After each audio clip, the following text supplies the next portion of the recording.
सुख राजा को भारी, और राजा कहे महाराजा सुखी।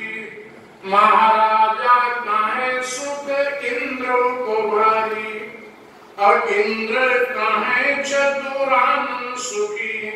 चतुरानन कहे सुख विष्णु को भारी, और तुलसीदास विचारी कहे हरि भजन बिना सब लोग दुखारी। कोई तन दुखी, कोई मन दुखी, कोई चिंता चित्त उदास, और थोड़े थोड़े सब दुखी, सुखी राम के दास। आप लोग यहाँ बैठे इस समय कितना सुखी हो। सबके चेहरे जो है कमल की तरह खिले हुए हैं। और यही किसी व्यापारी को जो दुकान पर बैठा हो, या कोई धंधक जरा उनको देखो जाए किस समय नौकरों पर हाय हाय कर रहे होंगे, और बत्ती कहीं चली जाए तो पसीना हाय हाय करने लगते हैं। और आप लोग कितना सुखी हो। सुखी राम के दास।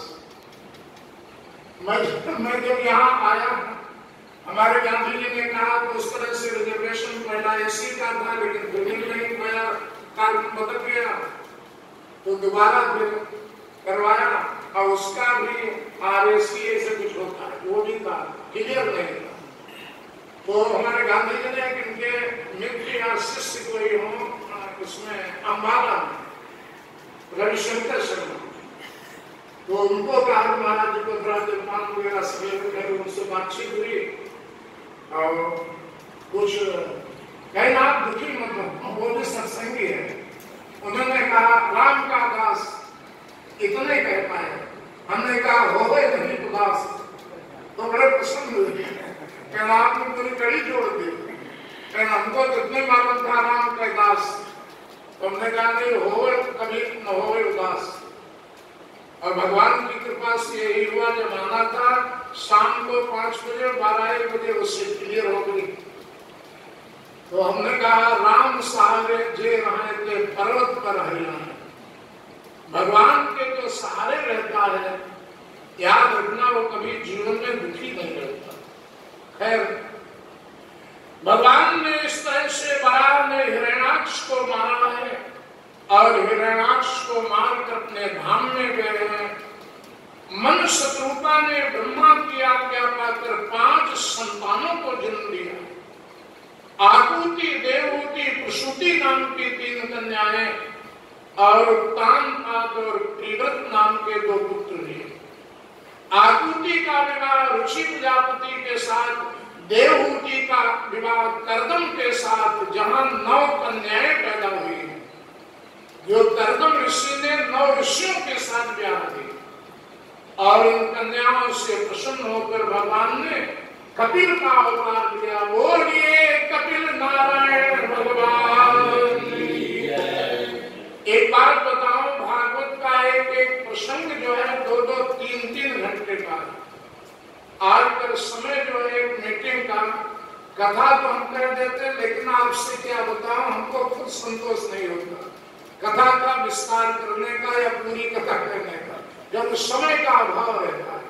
इसलिए कभी कभी फिर भी हमारा स्वभाव है कि भागवत के किसी अध्याय को हम छोड़ते नहीं है, भले उसका नाम ले लें, विस्तार करेंगे तो इतना समय नहीं।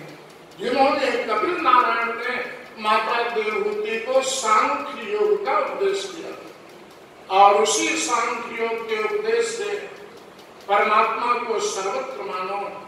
देवहूति ने कहा परमात्मा को हमने देखा नहीं, तो कैसे मानो। कपिल नारायण ने कहा मां तुमने परमात्मा को तो नहीं देखा, लेकिन महात्मा को तो देखा है, तुम महात्मा को मानो, संत को पकड़ लो, और संत तुम्हें भगवंत तक अपने आप पहुंचा देगा। संतों के लक्षण क्या है, ये माता देवहूति को पकड़ने बताए।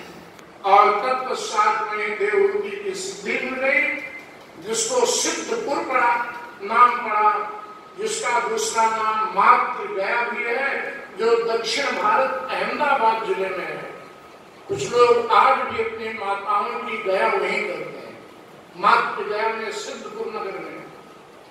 और भगवान कपिल नारायण उत्तर और पूर्व के कोने में गंगा सागर में जाकर अंतर्ध्यान हो गए। गंगा सभी तीर्थ बार बार और गंगा सागर एक बार। बोलिए गंगा सागर तीर्थ की, कपिल नारायण भगवान की। तीसरी कन्या जो प्रसूति थी उनका विवाह दक्ष प्रजापति के साथ हुआ। यहाँ 16 कन्याएं पैदा हुई।